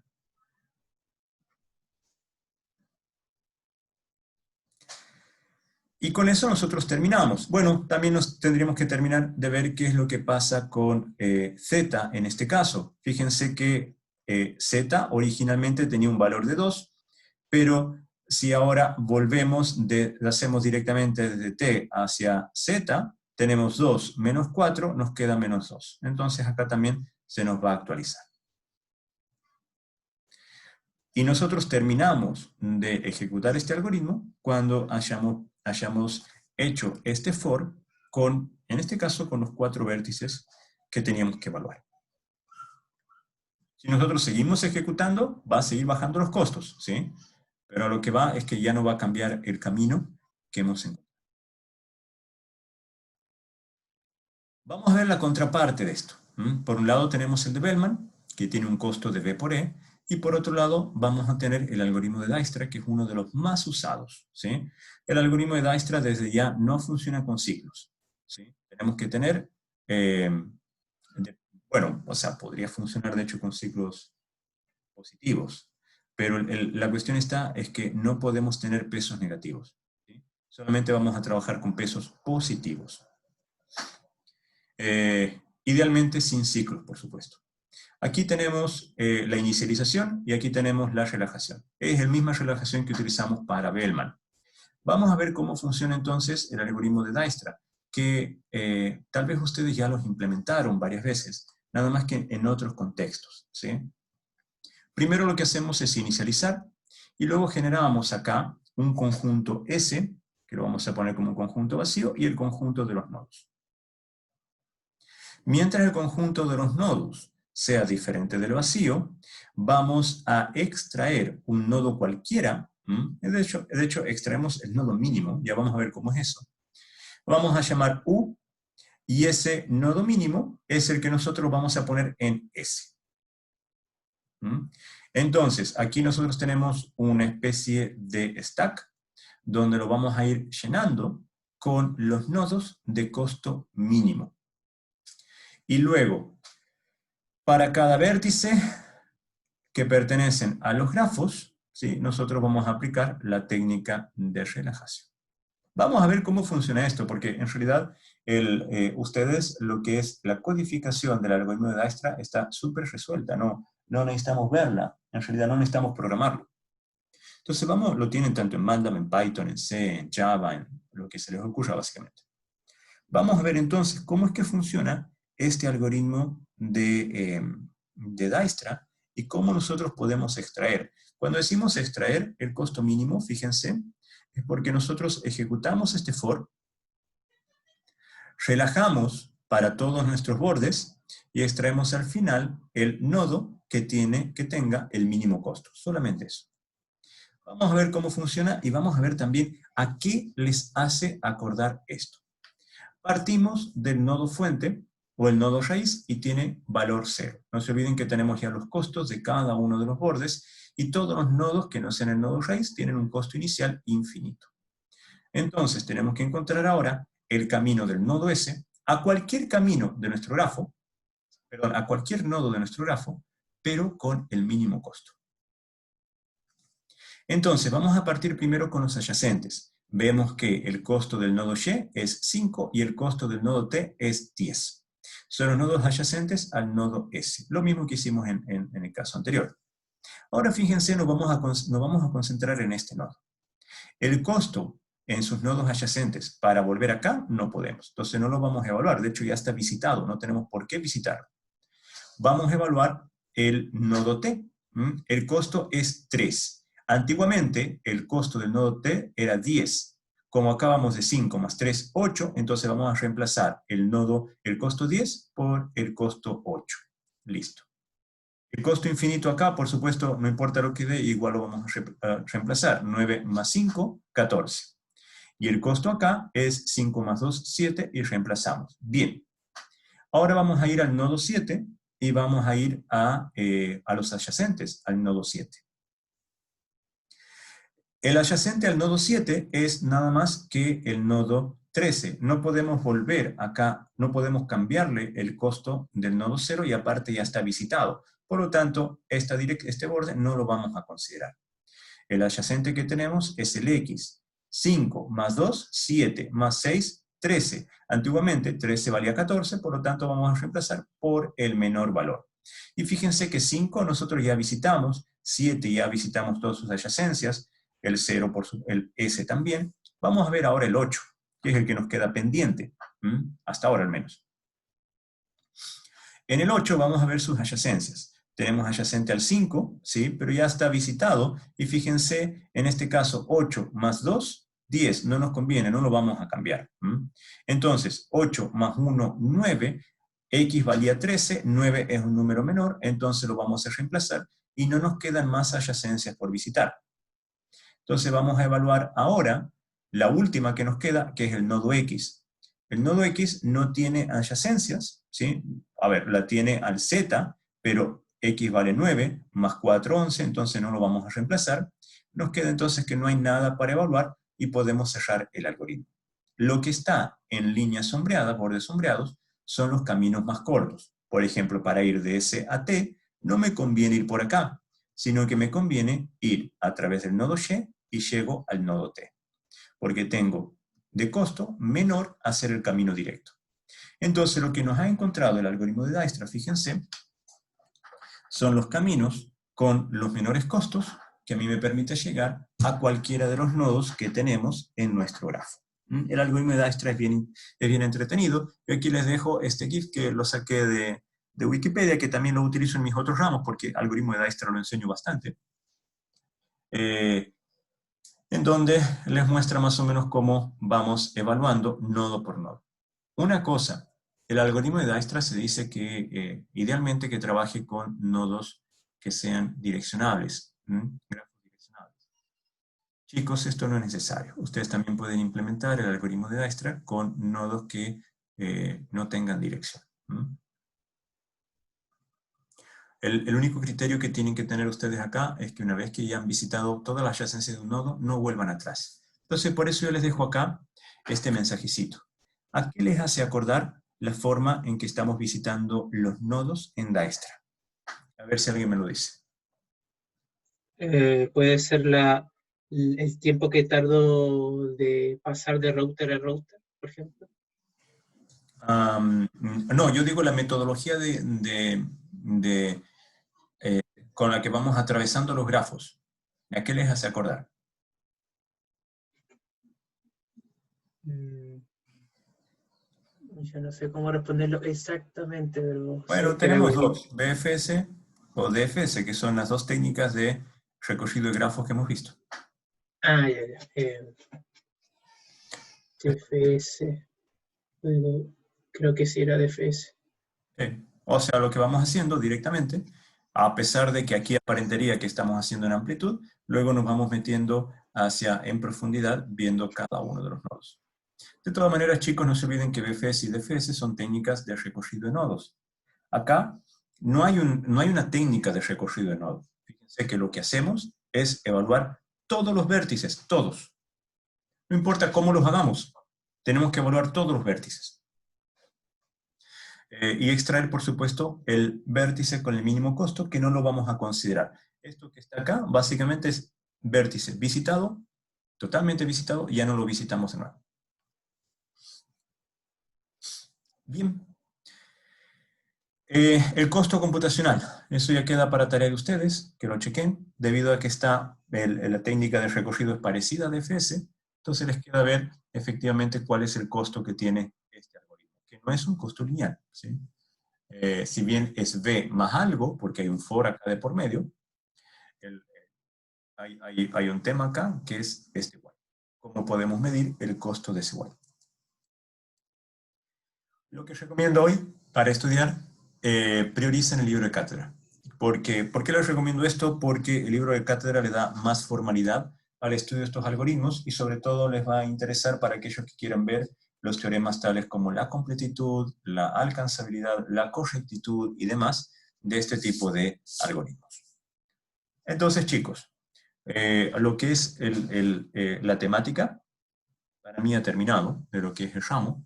El próximo miércoles les voy a dar casos de estudio, pero que tienen que ver a mi vida profesional. Eso es objetivo. Si bien ingresan menos de 10 o menos alumnos todas las clases, tal vez el próximo miércoles tenga menos. Pero bueno, es para darles unos ejemplos de en dónde yo utilizo toda esta parafernalia de cosas que hemos visto este semestre. Y no se olviden que el viernes tenemos nuestro certamen. Entonces ahora voy a dejar también ejercicio este fin de semana para que vayan calentando motores para el certamen. Ahora quiero aprovechar y responder preguntas, chicos, ya sea de la guía, especialmente de la tarea o de lo que hemos visto hoy. Consulta de la tarea. Importa mucho de que yo indente con tabs en vez con espacios, que parece que ahora piden que sea exclusivamente con espacios. José, no, se me cortó un poco, no te escuché. ¿Aló, aló? ¿Ahí sí? Ahora sí. Ya, que tenía una duda que antes la primera tarea pedían la indentación de cualquier tipo, sea con espacio o con tabulaciones, pero estaba leyendo el enunciado de la segunda, en la parte del formato de entrega, y piden indentarlo con solamente espacios. No, mira, a ver. Las tareas, o sea, tenemos una coordinación, hay un profesor coordinador y tal. En lo que hace a las tareas que llegan a mí, yo lo que les pido es orden en la codificación. Pongan espacios o pongan tabulaciones, pero pongan orden. A mí me gustan Ok. las tabulaciones, al otro profe le gustan los espacios. Pero Y que estuve leyendo del tema y parece que es un debate de varios años. Uno prefiere el espacio. no puede ser un debate, chicos. Esto es una cuestión de estilo, nada más de programación. Si yo veo la tabulación, yo entiendo dónde, más allá de la IDE que utilice, entiendo dónde empieza y termina el código. ¿Mm? Otro profesor y otros profesores les gusta más el espacio, otros no sé. ¿Mm? Lo único que les pido es que no me escriban todo alineado a la izquierda. Porque sencillamente no puedo analizar el código. Y no puedo perder el tiempo poniendo en orden el código para analizar. Y hasta hoy en día no conozco a nadie que pueda analizar código que no esté ordenado. Entonces, ordenar código es crucial para que sus colegas puedan entender lo que hicieron. Porque mi objetivo no es solamente evaluar, sino también ver si mis colegas, que son ustedes, van a poder comunicarme el trabajo que hacen. Vale. ¿Qué otra duda tenía? ¿Dudas, chicos? En el caso de la complejidad temporal, o time Sí. complexity, Sí. ¿hay alguna manera de como comprobarlo aparte de ver como una tabla a tabla asintótica o algo así? Que esa parte como que no la entiendo mucho. No, los análisis empíricos son empíricos, no tienes un ground truth muchas veces. Todo lo que se te pide es medir los tiempos, ¿sí? Y analizarlos. Si hubiera sido por mí, yo les hubiera pedido también análisis estadístico de los tiempos, pero yo creo que ni siquiera el semestre da para eso. Pero no hay una forma, no es validar, es lo que vos me tienes que entregar a mí como especificación de tu algoritmo, ¿sí? Entonces vos cuando probaste tu algoritmo y lo probaste, o sea, cuando vos implementaste y lo probaste, lo que obtuviste fue eso. ¿Mm? Validarlo implica que tienes un ground truth, y acá no lo tenés, no lo tienes. Ya, vale. Entonces pongo el tiempo y digamos que sé que O sea, si quieres ir más allá de lo que te pido, haceme el análisis que se te pide, por supuesto, pero también sácame las estadísticas, tiempo promedio, las desviaciones estándar, y si quieres, extender con n tendiendo infinito y ve hacia dónde converge o si diverge y cuál es la función más próxima que puedes aproximar a el comportamiento temporal que tiene tu algoritmo. Hace una regresión o lo que quieras. Y me sacas un costo polinomial, de pronto un costo exponencial, lo que sea que se adeque mejor a lo que obtuviste. Vale. No, eso sería mi duda, porque es lo único que me falta en la tarea, los tiempos. Ya. ¿Qué más, chicos?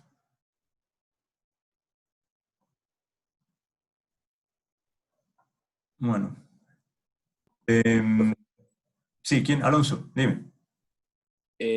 Respecto a los algoritmos de ordenamiento, bueno, en realidad algoritmos en general, para el Sí. certamen es importante que sepamos como la idea y más o menos cómo funciona en pseudocódigo, o es importante que también sepamos implementarlo en C. A ver, lo que sí tienes que saber, ¿sabes? Es cómo funcionan los algoritmos, ¿ya? Tienes que saber cuál es el core, cuál es la diferencia entre el algoritmo A, B y C, los pros y los contras de cada uno de ellos, saber diferenciarlos, saber analizarlos. Y yo te recomiendo que cheques en las diferentes webs que he referenciado las implementaciones que hay a los diferentes algoritmos. Eso es para tener una idea general de la complejidad tuya como programador en la implementación de esos algoritmos y cómo lo puedes dividir en funciones. O sea, qué es lo que vos derivas en procedimientos o lo que absorbe el propio core de la búsqueda, dónde está. Se ha trabajado con divide y conquistará, se ha trabajado con memoria dinámica, se has trabajado con arreglos. Entonces, ese tipo de cositas las debieses saber, ¿sí? Y después, saberte al detalle, o sea, yo te recomiendo que estudies el pseudocódigo, porque el pseudocódigo al final es la definición del algoritmo, y a partir de ello no es necesario que sepas en profundidad la programación en C, sino a grandes rasgos qué es lo que hace cada una de las partes. Porque definitivamente se te va a pedir lo mismo que se pidió en el certamen anterior.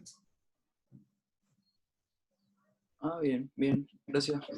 De nada. Profe, ahora sí se me escucha. O sea, se nos pedirá como analizar los algoritmos más que escribir código de ellos en el certamen. En el certamen anterior les pedí que escribieran código, ojo. No, sí, sí, sé que no nos pidieron el certamen entero, pero respecto al segundo. Sé que puede entrar fácilmente escribir código, escribir algoritmo que cumpla cierta complejidad A o ver, les tiempo. puede tocar el algoritmo X y les diga, ¿saben qué? Inserten tal cosa en ese algoritmo X y evalúen su nueva complejidad. Ujú. Sí, Entonces eso entiendo. van a tener que analizarlo. Desarrollen el código que permite insertar y analicen su complejidad. Por eso lo que les recomiendo es por cada algoritmo que nosotros vimos acá, obtengan un template ya sea de las diferentes webs que os recomiendo, y analicen el código. Los que yo no les haya dado, analícenlo, no les va a venir mal tampoco. Y si han tenido suficiente training, digamos, en ver código, no les va a llevar más de 10 minutos. Ya. Así que esa es como la parte más débil que tengo, lo del time complexity. Ya. Bastián, Profe, tienes unas ¿sí? consultas. Sí, lo que pasa es que bueno, en el correo que le mandé ayer no me quedó clara la respuesta. Porque A está ver, es que me han escrito tantos, perdona. Déjame chequear Sí, el correo, me imagino. ¿sabes? ¿Cómo? Déjame chequear aquí un poquito. Bastián, aquí te tengo. Ya. El tema del swap, ¿es eso? Lo que pasa es que yo creo que, no me acuerdo en cuál de los dos correos fue, le preguntaba acerca de si cuando decía que había que cambiar los nodos, usted se refería a cambiar todos los punteros que apuntan hacia adelante y hacia atrás, entre medio y entre esos dos nodos. Esa Ya. era mi pregunta, porque la función swap que usted me mandó, que esa era la que estaba usando originalmente, cambia lo que hay en las direcciones de memoria de los dos valores. Ya. Entonces, abajo, o sea, le había preguntado si es que eso solamente entonces, en vez de sobreescribir uno de los campos numéricos de un nodo con el otro, usara eso, y me colocó que usar el swap para intercambio de nodos. Entonces no Sí, me... claro. No. Es que lo que pasa es que no he querido responderte, aquí estoy leyendo tu correo, no he querido responderte directamente porque necesito también que vos lo pienses un poco. Te lo voy a responder de nuevo de manera general, ¿sí? Cuando vos trabajas con nodos, no importa lo que sea, no importa lo que sea, ¿sí? Y tienes que hacer un intercambio, un swap, ese swap jamás puede ser por valores. ¿Ya? Se hacen redireccionamientos de nodos, pero no se cambian valores. Jamás. Ya, o sea, claro, lo que pasa... Es lo mismo que para listas. Acuérdate que para listas, lo dijimos prácticamente, inclusive en las ayudantías y en las tareas, en los talleres que tuvimos, que no se cambian los valores. Se cambian, se intercambian los punteros, se hace un swap de punteros, pero no se tocan los valores. Y esto significa que las direcciones de memoria, donde están los valores, permanecen fijas. Lo que cambian son los punteros que apuntan a esas direcciones. Pero esa es mi duda. ¿Usted se refiere con punteros, los punteros que apuntan al campo, no que apuntan adelante y atrás en la lista? O sea, si vos mueves dos nodos, vas a tener que modificar todos los punteros. El puntero padre, el puntero hijo y el puntero que va al valor. O sea, no basta solamente con cambiar el puntero que apunta No, al... tienes que cambiar todos los atributos. Lo Claro único que... que no se mueve es la información que ya tienes almacenada. Pero imagínate gráficamente que retiras un nodo del árbol, de la lista o donde sea, retiras el nodo y lo insertas en otro lado, retiras el vértice y lo insertas en otro lado. Tienes que cambiar todo. De hecho, eso lo hacíamos cuando hacíamos, por ejemplo, el pruning del árbol, es cuando hacíamos el injerto de nodos en el árbol. Ya, entonces tengo que cambiar todos los punteros, dar vuelta a ¿Tienes? todos los punteros. Me parece que son 6 punteros los que hay que cambiar, porque son 2 entre ellos, y de ahí los 4 que referencian a los que están por fuera. No Claro, los lo que pasa es que si solamente cambia los valores, por ejemplo, ahí no hay pues, no hay mérito. Ahora, lo que te recomiendo, Bastián, debido a que estamos cerca del deadline para entregar la guía, creo que es mañana, haz lo que puedas. Si has hecho así, hacelo. Lo que Es pasa, que por eso igual le preguntaba ayer cuántos puntos menos claro, se es que hace. eso es lo que yo no te puedo responder, porque yo tengo que evaluar primero, mi forma de corregir es evaluar todo 3 veces. Entonces yo tengo que Claro, lo ver, que pasa es que tampoco así entendía como bien cuando me vos, decía que no estoy perdón, usando el algoritmo porque, o sea, sí estoy usando el algoritmo, porque de hecho ordena esto y coincide con la complejidad asintótica que hay en la teoría, por ejemplo, en el insert. En el heap no, porque, bueno, por el fundamento que uno da, que es parte de la tarea. Explicar por qué es más complicado implementar heap sort en una lista doblemente enlazada a diferencia de un arreglo, que eso es parte de la tarea. Pero coincide con la complejidad asintótica, entonces tampoco entiendo cuando usted me dice que no estoy usando el algoritmo, si estoy cambiando los datos. A lo mejor no es la forma correcta de cambiar los datos, no estoy haciendo todo el cambio de puntero, pero sí estoy cambiando los datos de lugar y haciendo el heapify por cada una de las iteraciones. Esa es la parte que tampoco entiendo. ya, yo no dije en ningún momento que no estás usando el algoritmo, ¿sí? O sea, sí me dijo Solamente eso. estoy diciendo que cuando tienes que trabajar con nodos, los datos no cambian de lugar. Eso es lo que dije. ¿M? Que tienes que manejar los Sí. punteros. Y Claro, es respecto que por eso quedé a con esa duda Sebastián, de porque cuántos necesito... puntos menos te voy a considerar, la verdad no sé decirte, porque tengo que evaluar todas las tareas. Y en función de eso, es que yo tengo que decidir con la mayor conciencia posible cuántos puntos descuento o no, y si es muy grave lo que hicieron o no. Pero así, a priori, no te puedo decir. Claro, pero profesor, le pregunto, como usted me decía, por el tiempo, porque ahora mismo tengo... Lo que pasa es que justamente por eso, por el tiempo, yo vuelvo a decirte lo que ya dije para la tarea 1. que si usted me dice, por ejemplo, Que la voy a cuestión tener esté 50... funcionando. Pero déjame, pues, Bastián. Valoro mucho que Ah, la cuestión esté me corta el funcionando. audio, perdón.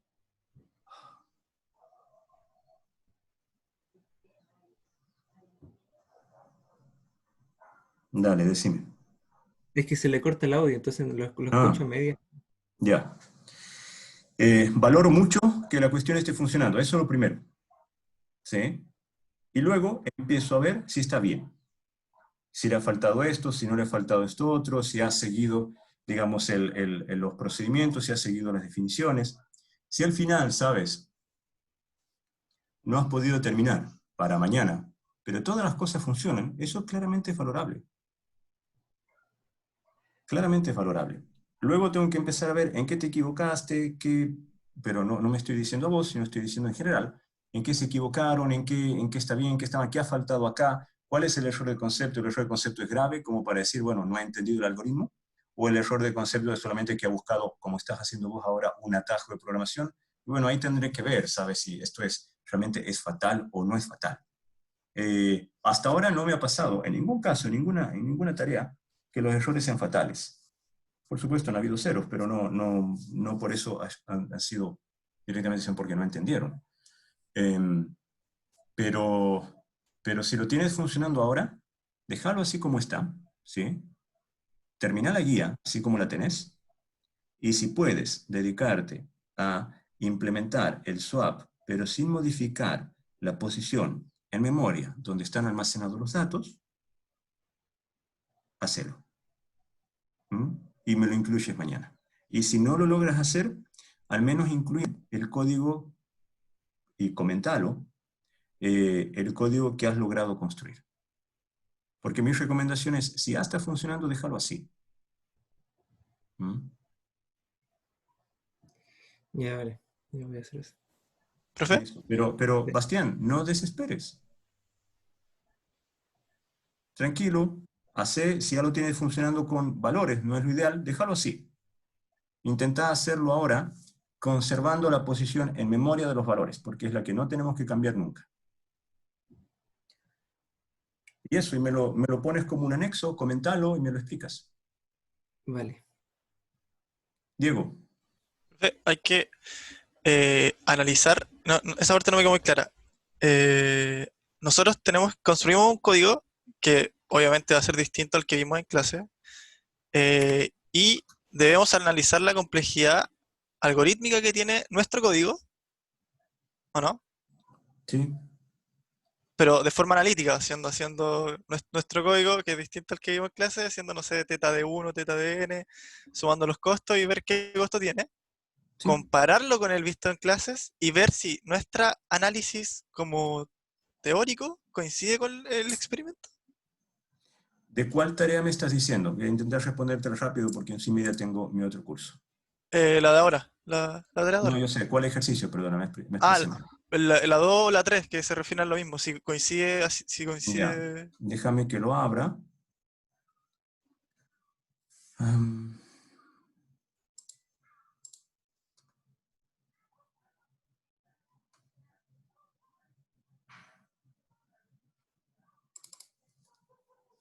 A ver. La tarea 2 me dices, la parte B. Sí.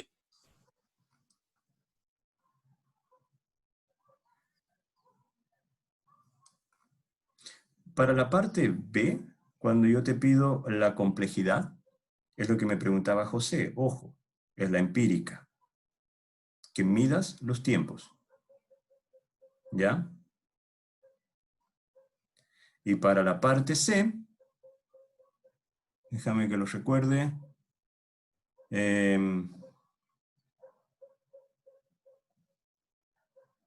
No la veo en la parte C. ¿Dónde te pido la complejidad? O sea, es que dice, está como forma de pregunta. ¿Puede verificar la complejidad asintótica del algoritmo visto teóricamente en clases?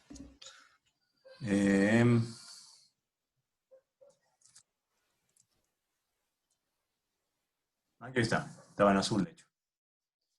Cuando te pido, teóricamente, es que apliques los postulados que nosotros vimos. En el primer caso es empírico, medir tiempos nada más, que es lo que me preguntaba el compañero José. En este otro caso es que intentes llegar a un análisis teórico de cuál es la complejidad. Ok. Que apliques el árbol de recurrencia en el caso de tener lo que hacer, que apliques los postulados en el caso de tener lo que hacer, o el teorema maestro en el caso de que lo tengas que hacer. Entonces, para Cambio de que quede lugar. claro, para los sort es cálculo empírico. Y para binary search es teórico. Es teórico. Así es. Sácame Y para, una duda, Diego. ¿Vos también tuviste problemas con el swap de datos o no? con el swap, o sea, ¿Sí? si yo cambié los valores numéricos por cosas de tiempo más que nada y dije se lo voy a dejar al final y al final me di cuenta que tengo que cambiar muchas más cosas para hacer ese swap. Así que Ya. ahí veo qué voy a hacer. ¿Y Pero vos? yo logré hacerlo. Ya. Al principio lo tenía en datos, pero era simplemente cambiar una de las funciones porque tenía una función específica para realizar swap. Ya. ¿Y vos, Marcelo? ¿Ah? Marcelo, le pregunto, ¿vos también? Ya no está. Alonso, Julio. Yo intercambié esos dos números y creo que lo voy a dejar así porque me va a tomar bastante tiempo hacer todo el intercambio y los algoritmos me funcionan bien, así que... Ok. Sí. Yo también hice intercambio por datos. Por datos, ya. ¿Ese de cuál ejercicio es, chicos? El ejercicio 2. El La parte ejercicio 2. La parte B, ¿no? Sí, el Hipsor es el que pide el swap. Ya. Lástima. Pero bueno. No importa, vamos a ver qué da. Ya, chicos, yo los dejo, tengo que ir a mi otra clase. Nos vemos el miércoles. Cualquier cosa me buscan para consultas. Que tengan un buen fin de semana. Chao, chicos. Chao, chao.